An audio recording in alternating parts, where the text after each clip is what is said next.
Hi, I'm James Mullins with Semper Liberty Fitness, and today I'm going to go over some information, just protein tips and information.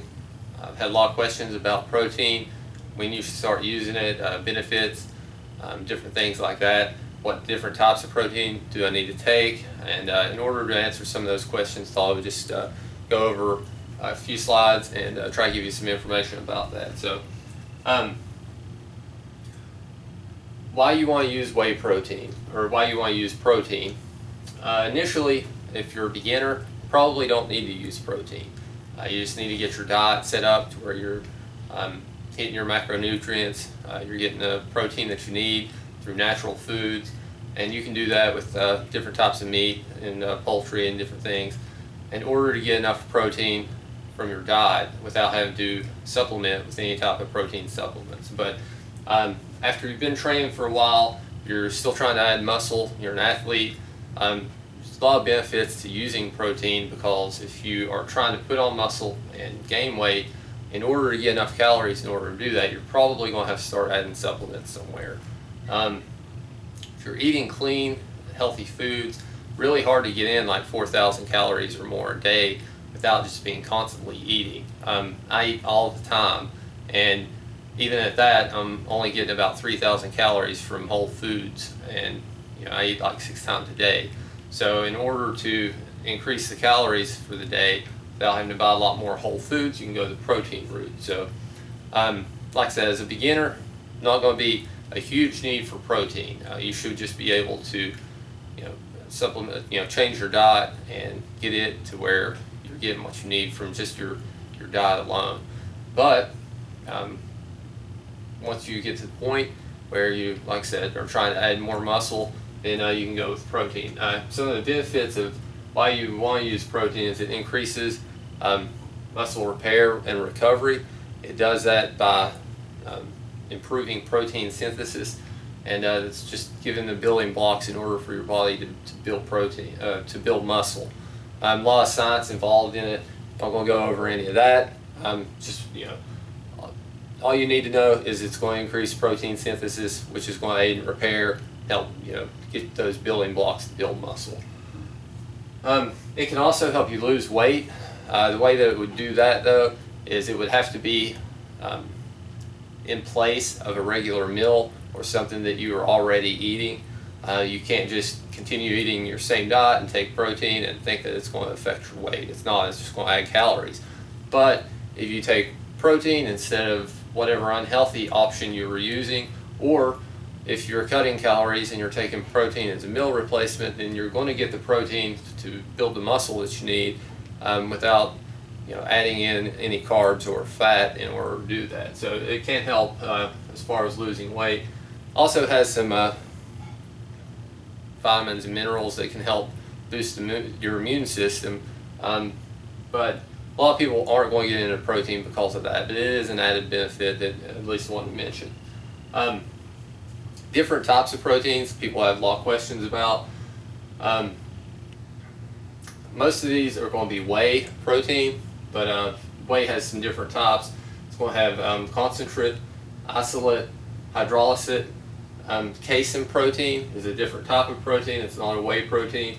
You have soy, egg, albumin, and milk protein. So lots of different ways that you can get protein. There's benefits to all of them, but the ones that I really want to touch on are whey.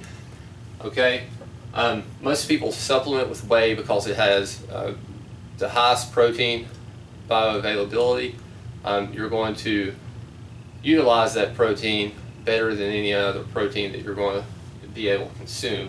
So you're actually going to get the most bang for your buck from whey protein, which is why people use it.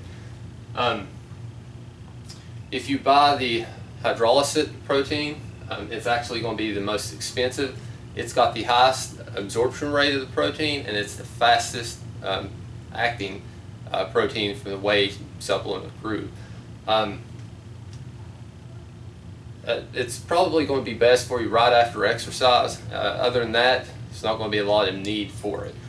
Whey isolate is another moderately expensive category for the whey protein, and what it's going to do, it's going to be low carb, but it's also going to be quick digesting. Will give you a lot of the same properties as a hydrolyzed protein. So it's just not as expensive. It's not broken down as much, and there's a lot of science in how these are broken down, why it's absorbed faster. But just whey protein in its normal concentrate form is still one of the fastest absorbed proteins that you're going to get. So there's charts and everything if you want to take a look at those that will tell you the protein absorption rates based on whatever the protein is, and you'll see that whey is the top protein on there. So and then the last whey protein type that I want to talk about is the concentrate, even though it's the first one up here. And the reason is it's the most used. It is very inexpensive. It's a good starting point for people. So if you're just going to start taking protein, that's where I would go. And it's going to be good for pre-workout, post-workout, or even a meal replacement if you want to go that route. So concentrate's a good way to go. You can also get some blends that have these combined.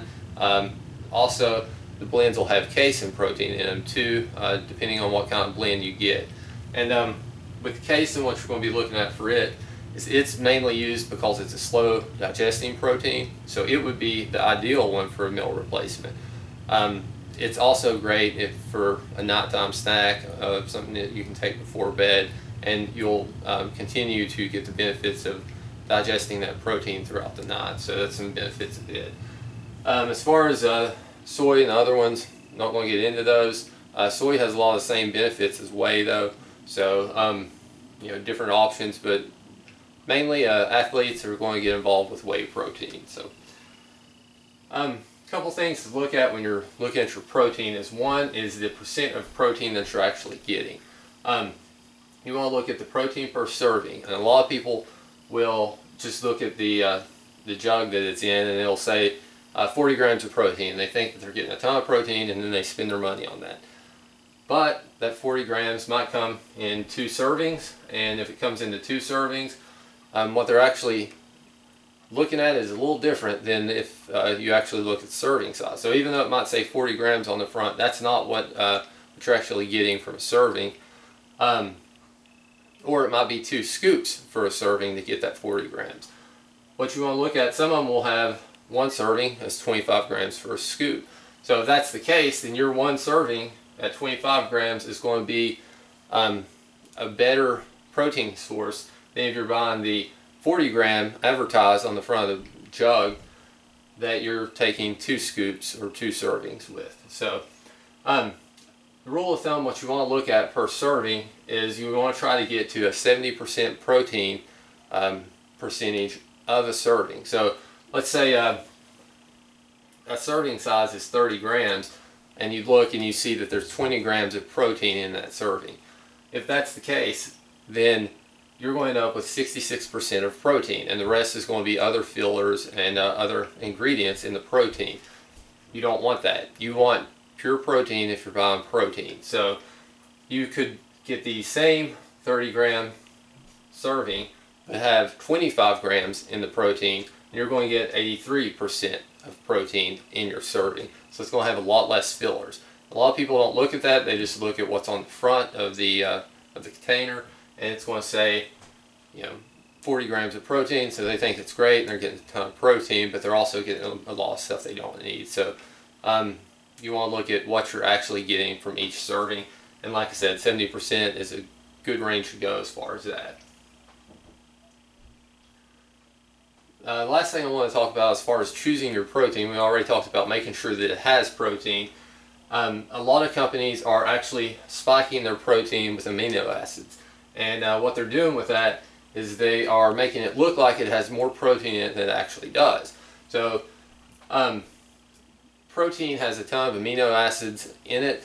Some are essential, some are non-essential, but because it has all of those in its profile, it's a lot better as far as building muscle than the amino acids alone are, because you would have to have all of them in a complete protein in order for it to be the same impact. But companies will actually just add amino acids to protein in order to get a protein profile approved by the FDA that they want. So we were talking in the last slide about, we'll go back, we were talking about how you could have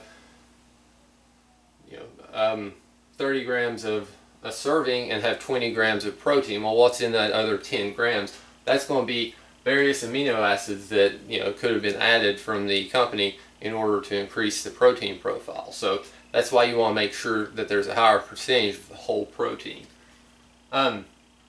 What they do is they're actually adding amino acids like glycine and taurine, and they're adding those so that they can get a higher FDA profile, because the FDA actually clarifies extra nitrogen as protein. So those will increase the nitrogen content in the protein. So a lot of different ways that they can kind of trick the system. Also, if they're adding creatine, creatine alters the profile, and it can make it show that it actually has more protein than it does. So different little things they're trying to do. The average protein serving has around 24 grams of protein in it. So different types of protein, you're going to get different numbers there, but on average that's going to be a pretty good number for you to look at. So if you're taking a serving, you should want to get close to 24 grams of protein from a serving. And it's different for each type. So casein is going to be different, whey is going to be different, soy is going to be different as far as leucine, but you shouldn't see more than 10 grams of leucine in your protein. If you're seeing more than that, then they're probably spiking it with leucine. And once again, you're getting the same thing if they're spiking with leucine, is it's going to up the protein profile, and it's going to look like there's more protein in there when they're actually just adding amino acids in order for it to look like there is. You don't need that. You need the whole proteins. It's going to be the most beneficial for you. You're going to get enough leucine, you're going to get enough of the other amino acids from that whole protein. They're going to be set in the percentages that they need to be, as long as you're getting your whole protein. So that's why you need to look at the protein spiking and the content from the last slide here, where it talks about 70% of protein. You want to actually make sure you're getting whole protein in the supplements that you're buying. So now it's a lot of information. There's a lot that goes into supplements. You've got to do a lot of research if you want to make sure you're doing healthy and quality supplements. If you can find a company who does well, then I would stick with them and make sure that you're buying your supplements from them. Good brand that I recommend is Jim. It's a Jim Stoppani's supplement line, and it has several different things, but it has protein. I think it's a good brand to use. He's a real reputable person, and he does his research and make sure that it is high quality and that you're getting what you need. So that's the brand that I would recommend as far as getting into protein. I also think that Optimum Nutrition is a good brand. We carry it on our website, so you can check that out. If you have any other questions or comments, feel free to send them to me. But make sure you do your research on your protein.